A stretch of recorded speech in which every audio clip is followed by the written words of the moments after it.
The Great American Total Solar Eclipse is over. But does that mean the end of the world is coming next month? Probably not. That and other headlines. Bible News Radio starts right now.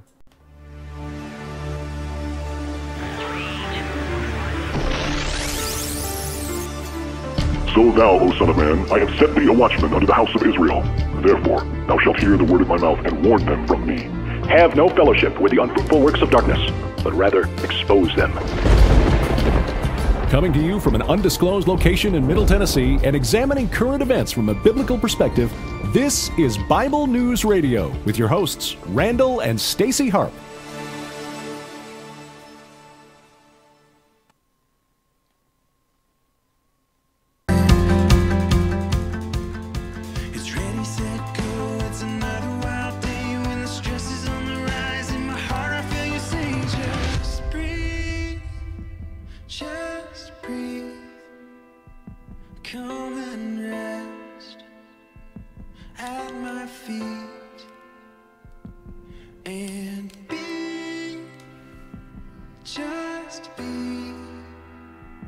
Chaos calls, but all you really need is to just breathe.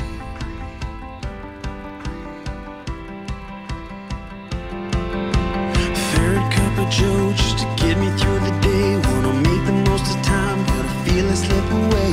I wonder if there's something more to this crazy life. I'm busy, busy, busy, and it's no surprise to see that I only have time for me, me, me. There's gotta be something more to this crazy life. I'm hanging on tight to another wild day when it starts to fall apart. In my heart I hear you say, just breathe, just breathe.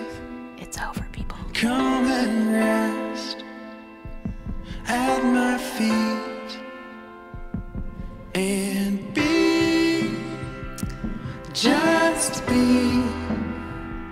Chaos calls, but all you really need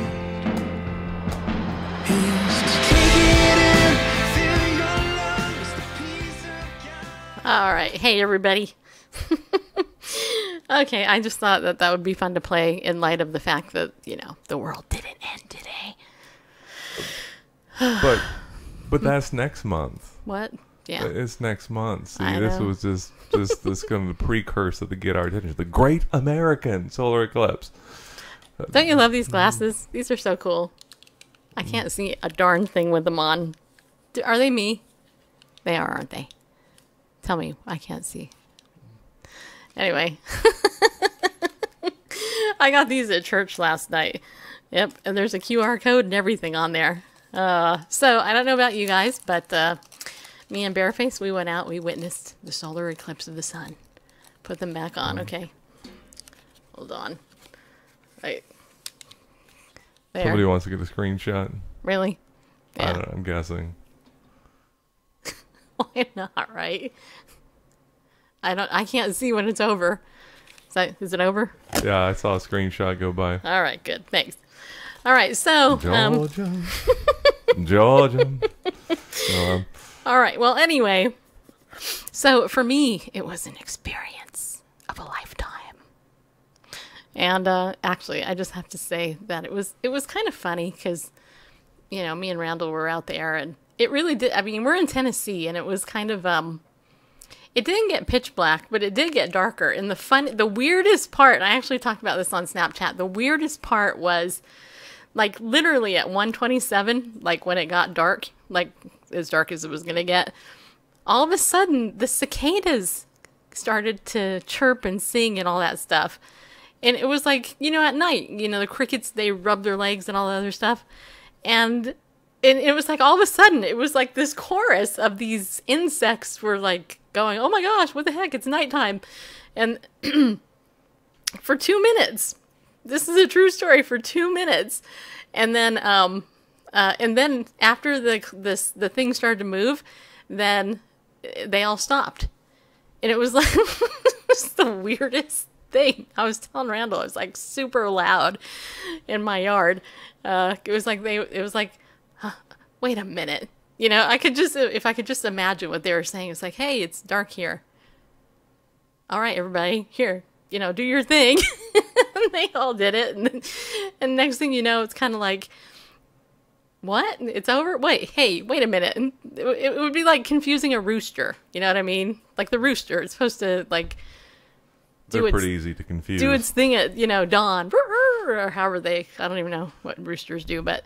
Come to think of it, the one that's close by that would crow at all hours of the day, I haven't heard it in a long time, maybe. Maybe it ended up being somebody's dinner. Could be. I don't know. Anyway, hey, glad you're all here. So, there's Megan.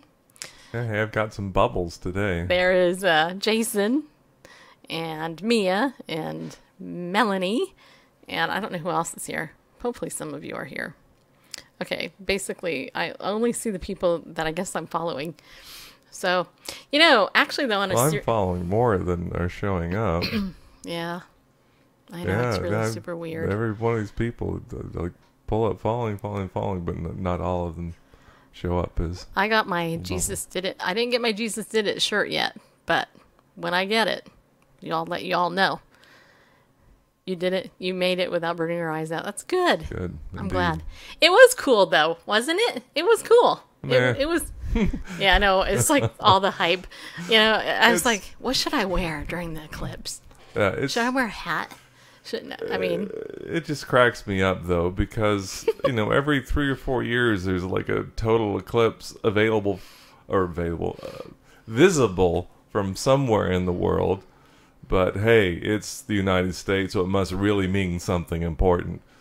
Yeah. You know, what happened to the great North African solar eclipse, or, you know, the great South American solar eclipse, or the great eclipse of India, and yeah, 2024 will be more visible in Buffalo, right? Kind of go in the other direction. Yeah,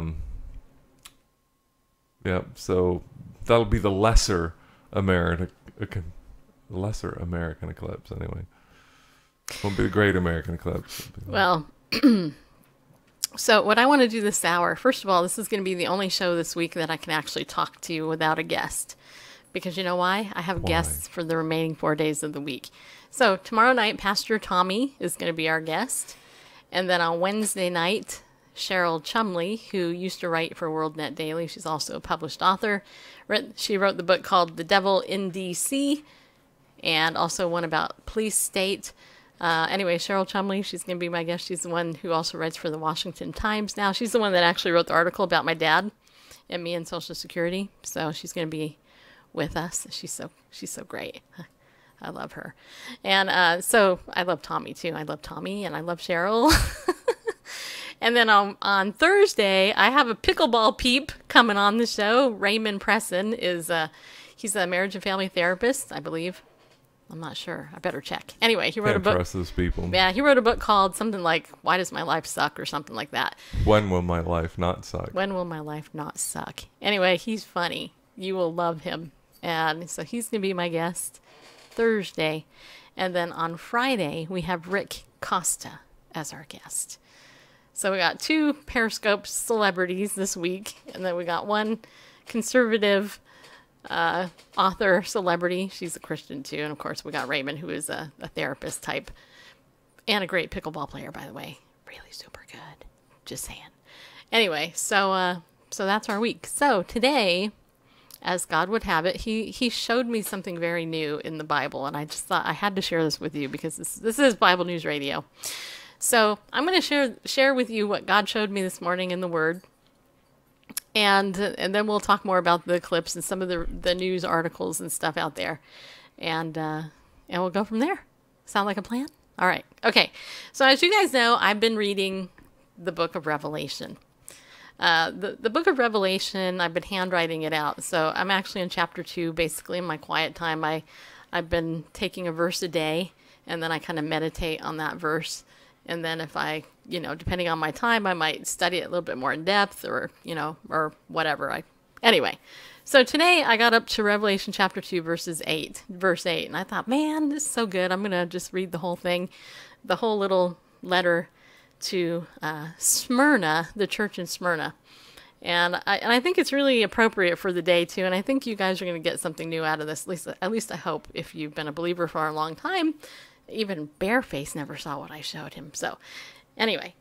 Okay, so, speaking of Bareface, I want him to go ahead and throw that up on the screen.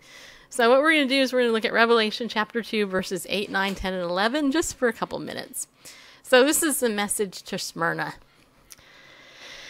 And it says here, to the angel of the church in Smyrna write. Remember, this is Jesus. Jesus is dictating this to John.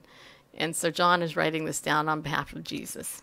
So he says, and to the angel of the church in Smyrna write, the first and the last, who was dead and has come to life, says this.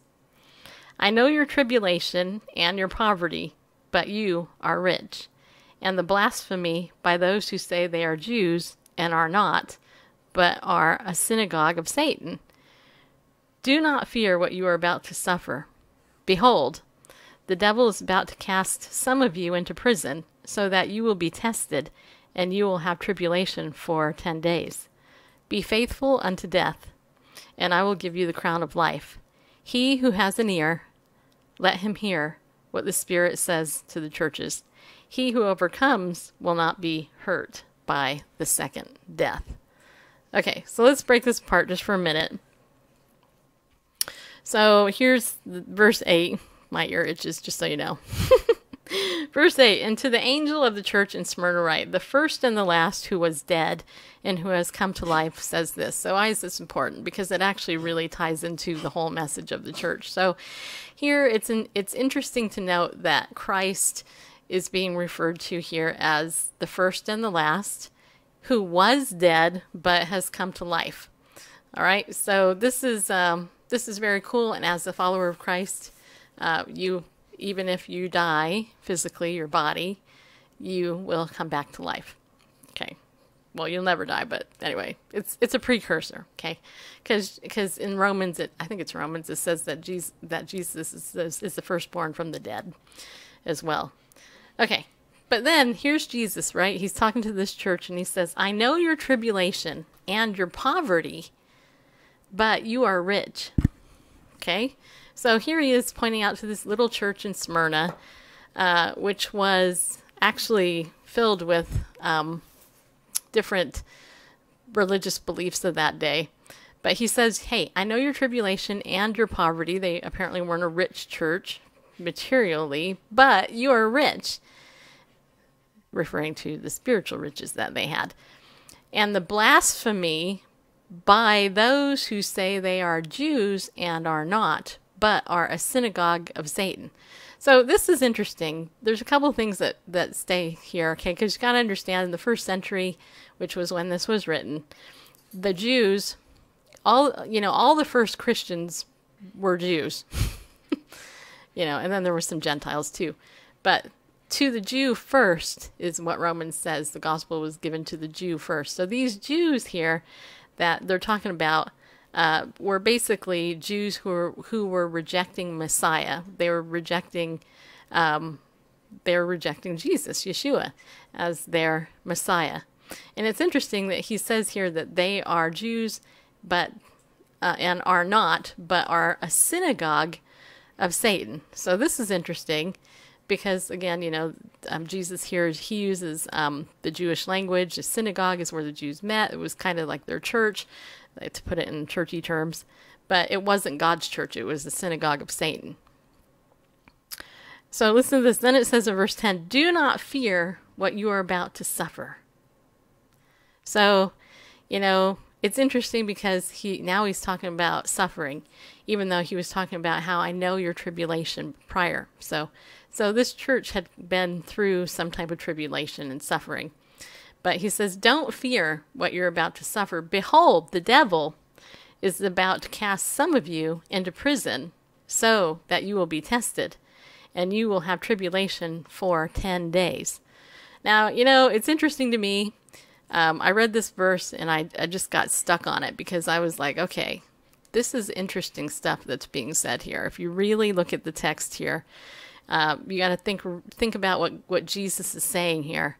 First of all, he says to the church, don't fear what you are about to suffer. So this again points back to Christ being omniscient, all-knowing. He's omnipresent too. He's everywhere. But he knew right here, he was telling the church, don't fear what you're about to suffer. So guess what, church? Suffering is coming. And then it says here, behold, the devil is about to cast some of you into prison. Now, I thought that was interesting because, some people would say, well, like we know, for example, Paul wrote a lot of his letters from prison. But who put him there? Was it God leading him into prison? I mean, he was persecuted for his faith. You could say that. Why was he put there? Why was Paul put into prison? Well, here in this particular case, Jesus says, behold, the devil is about to cast some of you into prison. Why? So that they will be tested. And then it says here specifically, and you will have tribulation for 10 days. Okay, now this is interesting because a lot of people look at the book of Revelation and they like to allegorize it. They like to pretend that it says something that it doesn't actually say. But what came to my mind as I was reading this morning was Job. Because I thought to myself, this is interesting. Jesus is giving a message to a suffering church, and he says, don't fear what you're about to suffer. Behold, the devil is about to cast some of you into prison. Well, how did Jesus know that? Here's what I think, and this is the insight that God gave me. In the book of Job, the devil had to go before God to get permission to tempt Job to sin and to curse him, right? That was the whole purpose of the book of Job, was to show us the behind-the-scenes spiritual warfare that took place, right? So the devil has to get permission to touch God's people and to try them, which is what he did with Job. I think the devil had to discuss this with Jesus, and I think that's what Christ is saying here. I think because it says here, behold, the devil is about to cast some of you into prison. So I could just see the devil saying to Christ, you know what, that church of Smyrna, they're really faithful to you, and they're under tribulation and everything, but you know what, I bet you, if I was to put them into prison for a little bit and, threaten to kill them and stuff, that they would all deny you. And then I could bet that Yeshua, he probably said, I don't know, but I'll tell you what, go ahead and do it, but you only got 10 days to do it. So the devil's like, all right, you game on. And I think that's what happened, because I never even saw that connection before, but you got to ask yourself that question. Behold, the devil is about to cast some of you into prison. Why? So that you'll be tested. Just like with Job, right? The devil went before God to say, well, can I do this? God's like, have you been considering Job, my servant? Why, yes, as a matter of fact, I have. He's the most righteous person in the land. All right, then, and then remember in the book of Job that that God gave the devil specific things. He gave him boundaries, right? He said, you can do this, this, and this, but only don't do this. And then when he came back to test him again, he said, okay, well, now you can touch his body, but just spare his life, right? Well, here, apparently, one of the negotiations must have been, I'm just supposing here, that the devil was given the ability to not spare the life of the believer. And I think it's interesting because it says here, the devil is about to cast some of you into prison. Some of who? Some of that church. So that, why? They'll be tested. Just like Job was tested, this church has been tested. And you will have tribulation for 10 days. So 10 whole days. That's just 2 weeks, right? But then Jesus says, be faithful unto death, and I will give you the crown of life. He who has an ear, let him hear what the Spirit says to the churches. He who overcomes will not be hurt by the second death. So I see the implication there too is, that Jesus is telling this faithful church. And by the way, this is one of the only, I think, 2 churches here in the book of Revelation that God does not rebuke, right? He doesn't rebuke them and correct them. Instead, he encourages them. And as the Alpha, or the first and the last rather, who was dead and has come back to life, here he is, in a sense, prophesying to his church that, hey, the devil's going to test you, but don't worry. if you go ahead and if you're faithful unto death, you're going to get the crown of life. And I just think that was a super interesting parallel that I saw. And I personally thought that was so cool when I saw it this morning, because I thought it was just super cool, because I'd never heard anybody teach it. I didn't read a commentary or anything on it. And I just think it's really cool. So, you want to weigh in, Bareface? Sure. Okay. I often hear people say in regards to it's Peter's second epistle, I believe. I can't think of chapter and verse, but your enemy roams about like a roaring lion, seeking whom he may devour. Right. And I've heard some people say, well, but the lion has no teeth, and I'm like, well, I disagree with that. In this case, be faithful until death. I mean, it sounds like you got teeth. I mean, throw somebody in prison. Tangles with the enemy of our soul, Hasatan, the adversary, can be quite troublesome. I would say that lion is on a leash. Right. I would agree with that. That the enemy of our souls does not have free reign to do whatever he wants. Then that would make God not omnipotent. That would make God, not omnipotent. That he wouldn't have control over everything. Is God the author of evil? No. Is God the author of death and destruction? No. Those are things set up in opposition to life, to love, to light. But as the omnipotent God, he does limit those things. God is in control. Yeah, and it was in his permissive will. Yes. Right. Yeah, so, not to confuse God's permissive will with his perfect will. Right. So, and so those people who say, well, the Christian life is without suffering, you would have to cut out most of the Bible, because the whole Bible is nothing but a story of persecuted Jews and Christians.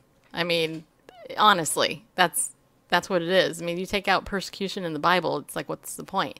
If you take out persecution in history, you really don't have much history. I mean, really, because today Jews are being persecuted who are Messianic believers, and Christians are being persecuted all over the world. So it is a very, very interesting thing. So I just thought it was kind of neat, because I'd never seen the spiritual warfare connection before, because it wasn't specifically written out. Like in Job, we see that behind, the curtain is pulled behind, it's like, oh, you can see there. But here in Revelation, you actually don't.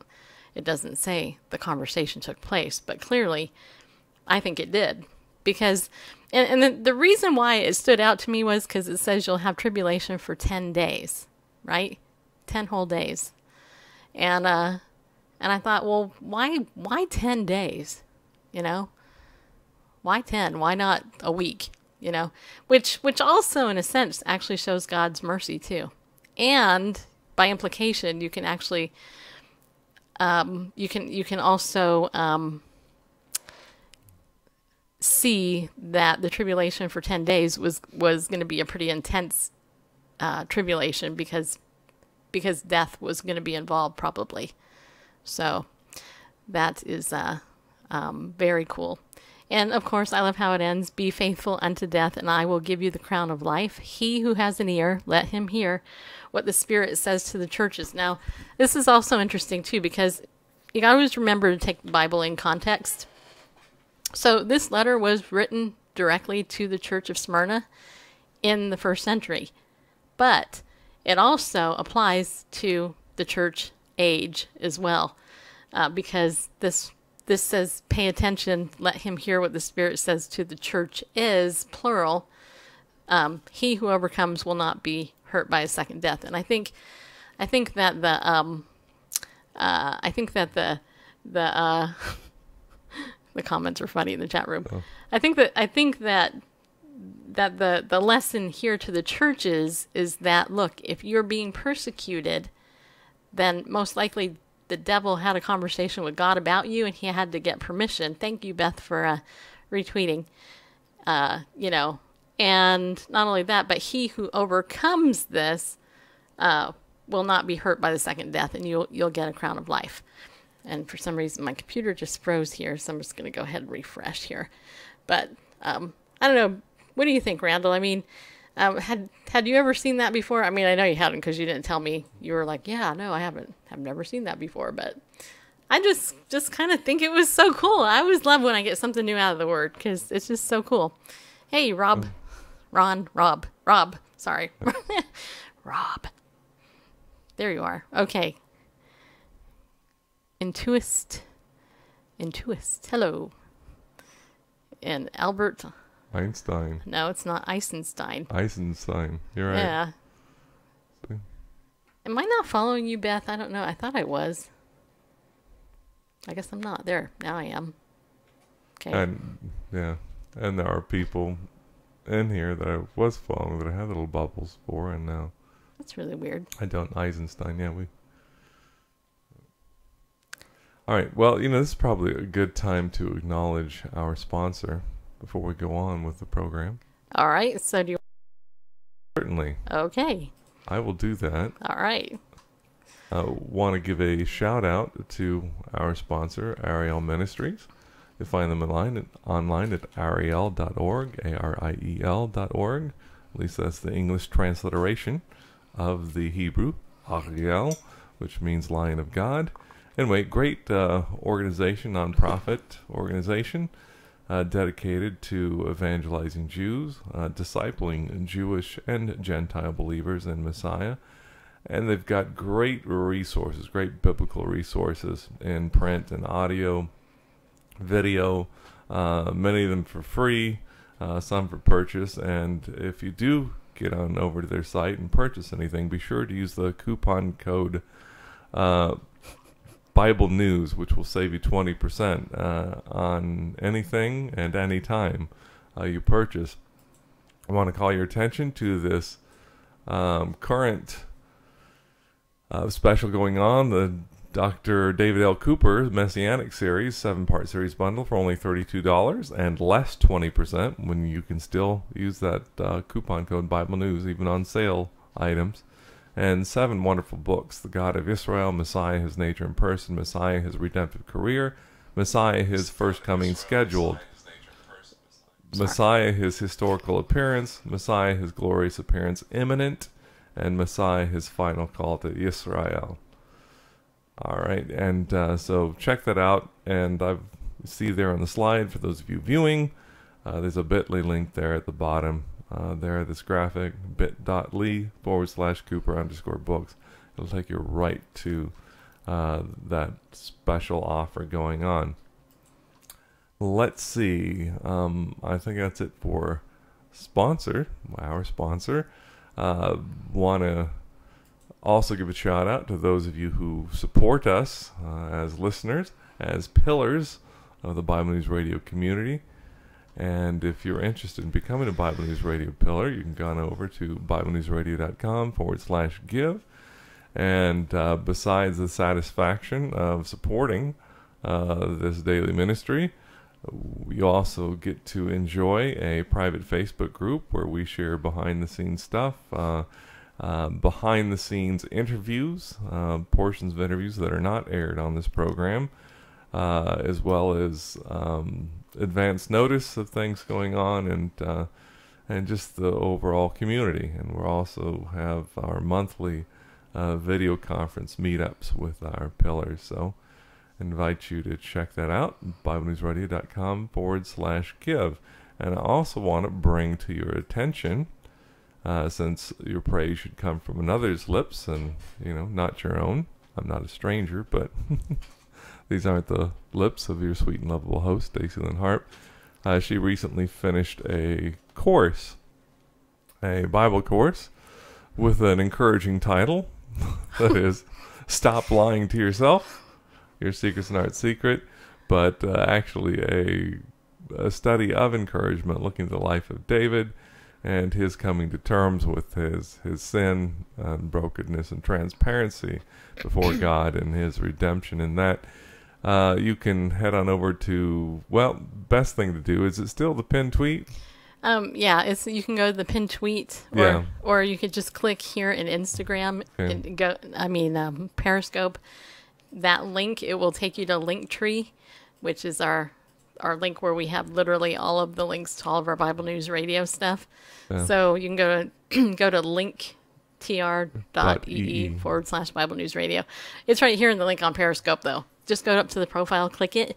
It'll take you to our website. Bible News Radio Classroom is where you can enroll in the course. I really hope you do, because it will change your life. It really will. And I have to tell you that God taught me a lot through it. And this was really a study that I did. God just totally showed me it. And I have to tell you, it's been convicting me personally again. But it's neat to see how it's changing somebody's life, a couple people's lives. Of course, iTunes, we have an iTunes page. By the way, I haven't asked you guys to review our show on iTunes, but if you don't mind, I would really like it if you did. You can go over to that link. It's linked there on our Linktree page. Just click it. It will take you directly to the iTunes thing. And you can also subscribe to the show on iTunes. It's free. Of course, it's on Twitter. If you want to follow me on Snapchat, by the way, me and my friend Dr. Jennifer Fee are going to continue our Flippo the Hippo murder mystery. Yeah. Dun dun dun. I think I did it, but don't tell anybody. Anyway, we're gonna continue that story on Tuesdays because Jennifer's really busy and so am I. So we're only making it 1 day a week episode as opposed to dragging it out forever. Hey, Brian, we're 321. So if you want to follow me on my personal Snapchat, that link is in there. Of course, Facebook is in there. YouTube, if you want to become a subscriber, in fact, please do become a subscriber to my YouTube channel. I need 100 people to subscribe before we can do YouTube Live. All right. And I'm less than 20 away. Ooh. Ooh. And, of course, follow us on Spreaker, too. And LinkedIn. In other words, stalk us all over internet. Okay? Yeah. Just feel free. Yeah. Not all over the globe, but on the internet, that's fine. Yeah, you can't say, people who say, I have no idea how to get in touch with you, I'm like, really? Because all you gotta do is Google my name and you can find me everywhere. But anyway. Yeah, I do those vanity searches every once in a while, and, Randall K. Harp, usually the first 2 pages on Google are all me. Anyway. So, So, getting to the title of this episode, we survived Eclipse 2017. We did. Yeah. Yeah. And maybe we should talk about what do we mean we survived. Of course, first there's a little bit of... It's tongue-in-cheek. It's funny. I posted on my Facebook page that I was debating... Well, I couldn't figure out what to wear for the Eclipse. Hello, people. That was a joke. You know what's really funny? In case you haven't figured it out, I like to mock stuff. Like, for example, I like to mock mockers. Because, in the end, mockers and scoffers will come. Well, a lot of mockers and scoffers have come, and stupid people who are trying to capitalize. No, it's not the right word. Or is it? I think it is. Yeah. Yeah, they're trying to capitalize on this event. Or, yeah. That's not the right word. It sure it is. Monetize? Monetize is, no, that's not the right word. Mm. They're trying to consumerize. No, is it capitalize? No. Yeah, sure. Could be. Well, anyway, they're trying to make money. Amazon actually, this is a true story. Amazon actually sold these things. Not these ones. We got these from somebody free. But that's not right. What's the word? Come on, you guys. Tell me what the right word is. Anyway, bottom line is that everybody's like freaking out. Oh my gosh, the eclipse is here. What should I wear? Should I have an eclipse party? 5 million people descend on Nashville. For why? For what? A 2-minute event? Seriously? I mean, can't you watch it on TV? Oh, wait, you can watch it on Periscope. People were putting their thing on Periscope, people. Facebook Live. Facebook Live. People streaming. It's crazy. And it's like, what? Just because we're in America, does it means the whole world is going to end? Yeah. I think there's something about this...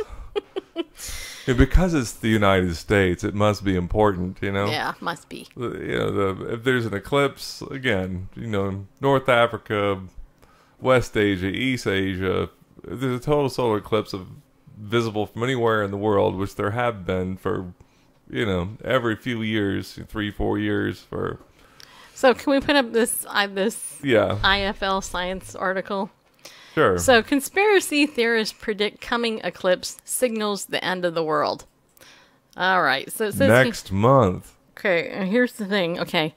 So it says here, conspiracy theorist David Mead, a.k.a. false teacher. Don't trust the guy. He's not a Bible-believing Christian because he's somebody who's on the fringe, and he's somebody who well, let me just read this. Okay, anyway, so conspiracy theorist David Mead has claimed that the eclipse taking place later this month will signal the end of the world. The author of such classics as Rapture 2015, which, by the way, it's 2017, so David, you missed that one. And Planet X and Hitler's escape to Argentina says Planet X will collide with Earth shortly after the solar eclipse, moving his previous prediction forward from October. Conspiracy theorists have long believed in the existence of the planet Nibiru and Planet X. By the way, a lot of these people, just so you know, a lot of the people who believe in Nibiru and Planet X and all this other stuff. Or is it Nibiru? They believe in aliens and stuff like that. And they're in the dark spiritually because they don't understand scripture, number one. And number two, they're making a lot of money off this stuff. And I still can't think of the right word. Capitalizing? That must be it. Well, anyway. Exploiting the idiocy of people. Which supposedly lurks. Okay, so Planet X, which supposedly lurks at the edges of our solar system, will wipe out humanity in its entirety when it eventually collides with Earth. Nibiru was first proposed in 1995 by Nancy Lieder, who started a conspiracy theory website called Zeta Talk. Where she describes how she has a brain implant that allows her to talk to aliens, okay? According to Lieder, the planet would collide with Earth in 2003 and wipe out humanity, which obviously didn't happen. No. But are you sure? Because, I don't know, I'm still here. Now, here's the thing. One thing you can know about Nancy Lieder is that she's involved in the occult, okay? Because if she's talking to aliens, a.k.a. demons, people, who are telling her lies, hello, and this David Mead guy who's trying to capitalize it as a Christian. They didn't say that the eclipse is going to bring the end of the world. It's not going to happen then. It signals the end of the world next month. Okay. Well, it says here, next Nibiru was linked to the supposed Mayan prophecy the world would end on December 21st, 2012. The prophecy that itself never existed. Again, nothing happened. But now David Mead thinks he's got the real date this time, September 23rd, 2017. Everybody clear your calendars. In fact, you can go over to this guy's YouTube channel like I did, and I left a comment. I said, see you on the 24th. I'll be back with my comment in the headline that says, hey, the world's still here. It says here, David told the Daily Star that the eclipse taking place this month is a major harbinger of the coming apocalypse. He bases this on the book of Isaiah and the Old Testament of the Bible, which includes passages that talk of sinners being destroyed, such as, see, the day of the Lord is coming, a cruel day, with wrath and fierce anger, to make the land desolate and destroy the sinners within it. And, quote, the rising sun will be darkened and the moon will not give its light, unquote. In his latest book, Planet X, the 2017 arrival, he claims that the planet will be driven towards Earth by gravity from a star twinned with the sun. Based on the alignment of stars, he now thinks it will happen 33 days after we first see the planet on the day of the solar eclipse, which is August 21st, which is today, by the way. I don't know. I know there was lots of live coverage there of the eclipse, and did anyone cover Planet X? Probably on the Fringe Network somewhere. Did it appear? Because, it says 33 days after we first see the planet on the day of the solar eclipse, August 21. So somebody saw it. I don't know. Somebody saw it approaching, I guess. But it says, so will Planet X really hit us? No. Does it exist? Also, no. Oh. There's plenty of evidence out there for Planet 9 and other objects within our solar system, but none of them, i.e. Pluto, do the things that Nibiru conspiracy theorists describe, such as affecting the Earth's climate, and none are on a collision course with Earth. Nibiru and other stories about wayward planets are an internet hoax. There's no factual basis for these claims. NASA explained patiently when the hoax last surfaced in 2012. If Nibiru or Planet X were real and headed for an encounter with the Earth, astronomers would have been tracking it for at least the past decade, and it would be visible by now to the naked eye. Obviously, it does not exist. But what's bothersome... But that's just what they want us to believe. Of course the government would say that it doesn't exist, right? You know? Oh. Okay. So do you want to listen to NASA actually explain this whole thing? Because that's in the other article I sent you. You can pull up the video, I guess. It's on there. And this is interesting. This other article comes from the dailystar.co.uk. UK. I love saying that. UK. And it's titled Solar Eclipse Reveals Exact Date Nibiru Will Destroy Earth and Its Next Month. And an extremely rare total solar eclipse this month is the sign a fabled giant hidden planet will collide with Earth. A doomsdayer has predicted. Oh my gosh. It's amazing, isn't it? Did it happen? I'm still here. Well, this next month. Well, I'm still here. I'm still here. Yep. So what do you guys think? You're kind of quiet. I don't see any hearts. Are you guys like tapping the screen? Nope. There's some solar eclipse. I can tap and. All right. So I know everybody's like overwhelmed because of how like amazing this whole situation is. I know it's hard to believe. And I guess Periscope is like limiting people seeing your show again, because how is it that you can have almost 5,000 followers and only a handful of people in the room, and other people got like double that and like 20 people in the room? So I don't know what Periscope's doing, but it is interesting. But okay, you let me know when you're ready. I'm just trying to. It's not a YouTube video or anything, so I've gotta. Yeah. Alright, well, I think this is the best. I'm gonna line it up. It's like in standard def, so. Okay. Anyway. Yeah, enjoy this. I think this was interesting. I think it's very interesting, so.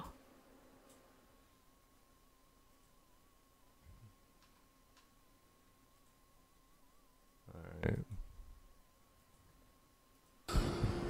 Hi, my name is David Morrison.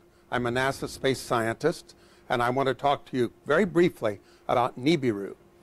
I'm doing this because I received a note from a 12-year-old girl recently that said she wondered if the video I made 2 years ago was still valid, that she and her classmates were scared about Nibiru, and could I please explain, from a science point of view, why we know Nibiru is not real and is not a danger. The simplest thing to say is just that there is no credible evidence whatever for the existence of Nibiru. There are no pictures, there's no tracking, there's no astronomical observations. In fact, the origin of the name is a little weird. Nibiru was a minor god in the Babylonian pantheon, probably associated with Jupiter. There's no record that they ever thought of it as a planet. Sometimes we talk about Planet X, but that's a strange term too, because astronomers say Planet X for an object that has not been found, a possible object, like Pluto. When it was being searched for, it was called Planet X. Once it was found, it became Pluto. So there really isn't any evidence here to counter, but I can quite specifically say how we know that Nibiru or Planet X does not exist and does not threaten the Earth. First, if there were a planet headed into the inner solar system that was going to come close to the Earth in December of 2012, it would already be inside the orbit of Mars. It would be bright. It would be easily visible to the naked eye. If it were up there, you could see it. All of us could see it. But it's invisible. And the crazy thing is people who say they are observing it but never tell us where to look so we can verify. Well, it doesn't take an astronomer to say that there's no bright object up there that's appeared in the night sky and is headed for Earth. Second, if Nibiru were real, and it were a planet with a substantial mass, then it would already be perturbing the orbits of Mars and the Earth. We would see changes in those orbits due to this rogue object coming into the inner solar system. Astronomers measure the orbit of Earth and Mars precisely and frequently, and there has been no change whatever. Third, and perhaps most telling, if this object had come through the solar system in the past, and you remember the idea is it's on an orbit of 3,600 years. If it had come through in the past, its gravity would have messed up the orbits of the inner planets. The Earth, Venus, Mars, probably would have stripped the moon away completely. Instead, in the inner solar system, we see planets with stable orbits. We see the moon going around the Earth. The very existence of this stability in the inner solar system proves that no rogue planet, no interfering object has come through the inner solar system in at least 1 million years. So it's not real. Nibiru doesn't exist. We can't see it. We can't detect its gravity.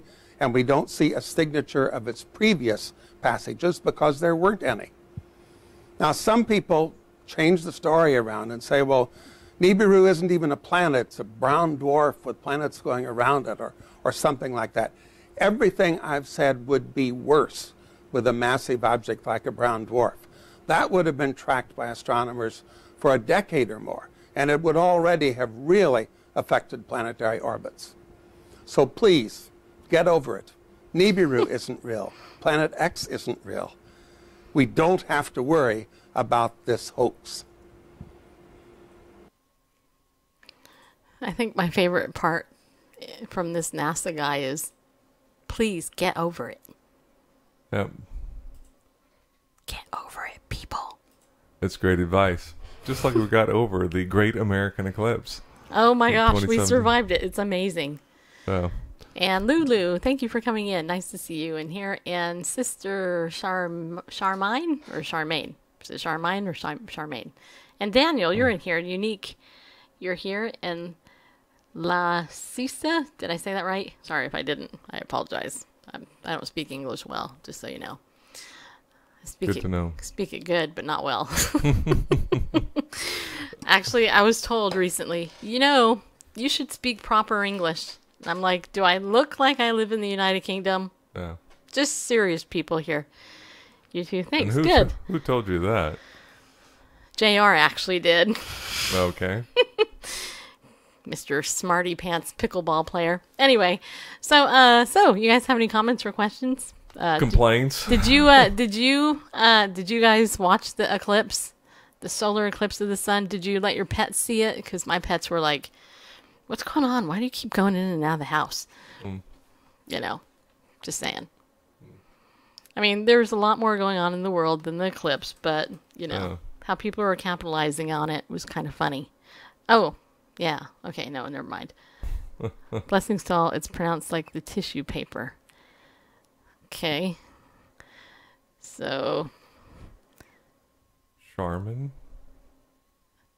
There's a tissue paper? Oh, you mean toilet paper? Oh, bathroom tissue. Okay. Gotcha. Well, I'm going to follow you. Sorry.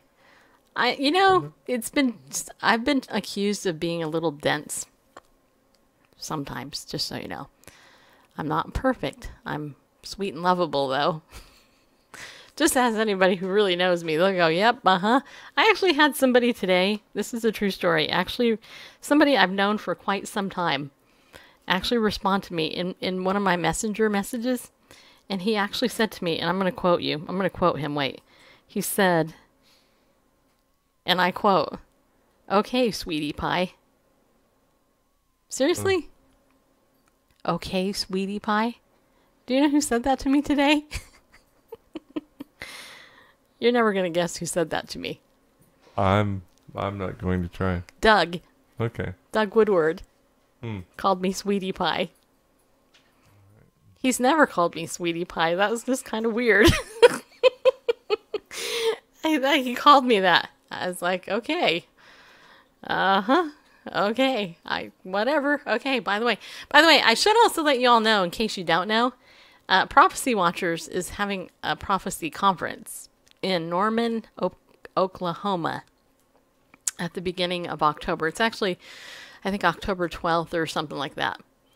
And me and Bareface are going to be there in person, in the flesh, as far as I know. Okay, so here's the thing. If you like Bible prophecy and you're in the Oklahoma area in early October, right after my birthday, and you've ever wanted to meet me and Bareface in person, then by all means, go to this conference, because you'll get to meet us there, because we're going to drive from Tennessee all the way to Oklahoma. It's not going to be fun for me to do that, because I hate long car trips. But point is, I know there's 33 speakers at this prophecy conference. We've had over half of them on our show. And I've never met most of them in person, so that's why we're going. We're going down there. We're going to interview these people at the Prophecy Conference. People like L.A. Marzulli and Gary Stearman and Derek and Sharon Gilbert and Bob Ulrich and Ron Rhodes and Gary Frazier and Bill Salas, who we've had all these people on our show in the past. And it'll be the first time we get to hug them in person. So, and I'm hoping Doug Woodward also will get to see him too, although he won't be speaking at the conference, but he lives in the area. So if you want to meet me in Bareface in October in person and you're in driving distance to Oklahoma, then I would encourage you to check out the conference. And if you're not going to go to the conference by any, then all you got to do is just tell us you're going to be there and we'll try to meet you somewhere. Just so you know. Because I think it would be super, super, super, super, super cool. So, all right. All right, is there anything else? Yes, I am going to tell you a little bit more too about my course. In case you guys didn't know, I want you to enroll in my first Bible course. It's called Your Secrets Are, it's called Stop Lying to Yourself. Your Secrets Aren't Secret. But here's a couple of things that it will help you discover. Right now it's on sale for only $26 with a 10% discount. That includes the discounts, $29 otherwise. I should have priced this at least at $100, seriously, but I didn't because I wanted you guys to get it. Okay, so here it is. This course is going to help you discover how to walk more authentically and without fear. It will tell you about why you keep your secrets and build walls around yourself and God, because you do, and you know you do. The real reason you're in bondage and how to walk in freedom. What you're actually giving up when you hide your struggles from other people. Believe me, you're giving up a lot of stuff, and there's one thing in particular that if you've gone through the whole course by now, you will already know that, but what you're actually giving up when you try to hide from God, and this is a hard one, because we all try to hide. We all just admit it. It will give you tools to evaluate where you are in your process, being open and transparent, how God meets you in your struggles with secret thoughts and behaviors. And I don't know anybody who that couldn't apply to, because we all have secret thoughts and behaviors. How much God loves you where you're at, warts and all. Why being double-minded leads to fear and instability. And that is a big issue with lots of people. How God teaches us about his love through his gentle but truthful communication, even using other people. The right way to deal with the secrets that you're hiding, because you are. And why being broken is a blessing. And what I mean by the being broken, why being brokenhearted is really a blessing. It's not a curse. And why clinging to your lying vanities robs you of God's best. So what it is you're harboring, holding, or hiding from yourself, others, and God, and how to be free of it. And so this is really a course that if you actually take the time to go through it, you can buy it. I'm happy about that. But if you don't go through it and learn from it, then that's a bummer, because you bought it, right? You see what I'm saying? And what's really neat too is I also have, I have on here, there's key scriptures, key points, and questions to consider on all 6 of the videos in there, with the exception of the bonus video, which is actually just a review video. But I lay out the scriptures that are in each video, and also the key points that I make in that, and then give you questions to consider. Like, for example, in lesson 1, some of the questions to consider are, why do you keep secrets? What are you afraid someone will find out about you? Are you in the bird cage? Which you would understand if you listen to that lesson. Is the door of the bird cage open? Where are you in the process of accepting the truth about yourself? Do you believe you're worthy of love by God? And do you think others will love you where you are? So this is these are heavy questions, actually, I'm finding. It's kind of funny, too. I've had some people go, wow, this is really intense, deep stuff. This is making me think a lot about this, man. This is super hard. So that's in lesson 1 of my course called Stop Lying to Yourself. Your Secrets Aren't Secret. But see, there's a lot of grace and freedom in this, too. And, so check it out. If you haven't checked it out yet, go over to just click on my link here in the bio, and then it takes you right to my Linktree links, and just go over to Bible News Radio Classroom. And there she is. There's Dr. Jennifer Fee, who tomorrow, remember Dr. Jennifer Fee, tomorrow Flippo the Hippo, the mystery will continue. Because it's Tuesday. That's what we opted. So Dr. Jennifer Fee is going to figure out how she can pin me for the murder of Flippo the Hippo. But yeah, it was me. Well, I don't know. Was it? Did I just hear a confession right here on Periscope? Guilty. Yeah. Okay. Well, I don't know. I'm not sure. But, you know, I might have to stop lying to myself. That was funny, right? That was the tie-in to my thing. Yeah. Yeah. I actually might be guilty of murdering Flippo the Hippo in real life, but I'm actually not guilty of murdering Flippo the Hippo in this murder mystery series stuff. Really, Mia? Seriously? You're throwing me under the bus. I guess you probably watched the whole series by now. So if you don't know what the heck I'm talking about, just so you know, it was about a month and a half ago. It had to be. Yeah, it's been a while that we started this murder mystery Flippo the Hippo thingy. And Dr. Jennifer Fee has been busted in a couple of lies herself throughout this thing. So is she really credible? That is the question. I mean, being evasive with questions. Yeah, it's based on a true story. Yeah, based on a true story. She did, like, show a picture of the body. I admit that, but, you know, just saying, bygones on that one. It's kind of like one of those TV movies based on a true story, which is maybe the name of the town is actually as it was, and everything else is made up. Yeah, complete fiction. Yep, Jonathan Ramos. Yeah, I've confessed. I admit it. Yeah. So, you know what we need to do is therapy. Yeah. That's what we need. We need to do grief therapy over it. Therapy. I'm not half the man I used to be. I didn't used to be a man. Good. That's a good thing, right? So, that's what we're doing. Samel Ben Israel's here, and they left. So, Jennifer, are you going to go on your scope after this? Because if so, all two people who are in here will follow you over. Including me. I want to go. Okay, you are? All right. Well, how much time we got left, Bareface? On the clock, I showed just about like 2.5 minutes. Okay, good. All right. Well, anyway. So we didn't start at the top of the hour. Oh, we didn't? Okay. All right.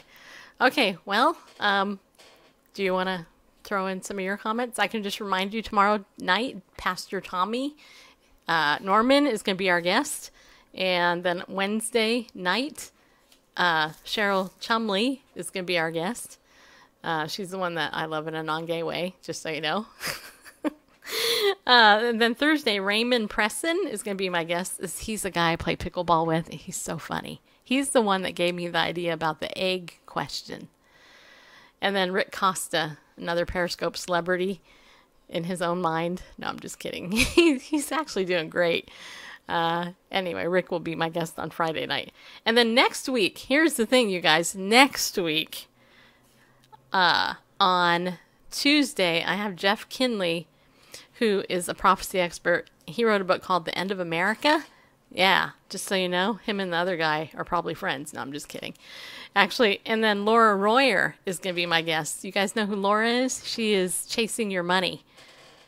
And certainly not but least, on the 31st of August, I'm having a woman named Stacy Bellew on the show. And I'm not sure if I'm even saying her name right. I hope I am, but I'm not sure. Anyway, bottom line is she is an attorney, and we're going to be talking about Christians and divorce, and her work as a divorce attorney for Christians specifically. Hey, Laurel Lee, nice to see you. I'm so glad that you're here. Thank you for coming in. Just hope you survived the eclipse. I'm glad about that. Anyway, so long story short, the rest of this week is going to be guests. Half of next week is going to be guests. I'm looking forward to it. You guys all rock, and we love you. Piano Dan Music is here. Thank you for coming in. And go follow Dr. Jennifer Fee. Hey, you guys go ahead and follow Jennifer. Jennifer, put up your name or whatever, your emojis. That word, I don't even like that word. But anyway, great to see me? Yes, I know it is. Isn't it, Dan? Yeah, so follow Dr. Jennifer. She's a gold star Periscoper. But may the world never forget that I brought her to Periscope, just so you know. Okay, now we have a new outro, people. So look what Randall did. We're ending the show right now, and so we'll see you later. Be bold, stand up and go with God, because he loves you. Okay. Is that it? Good. Are you done? I'm done. I'm done.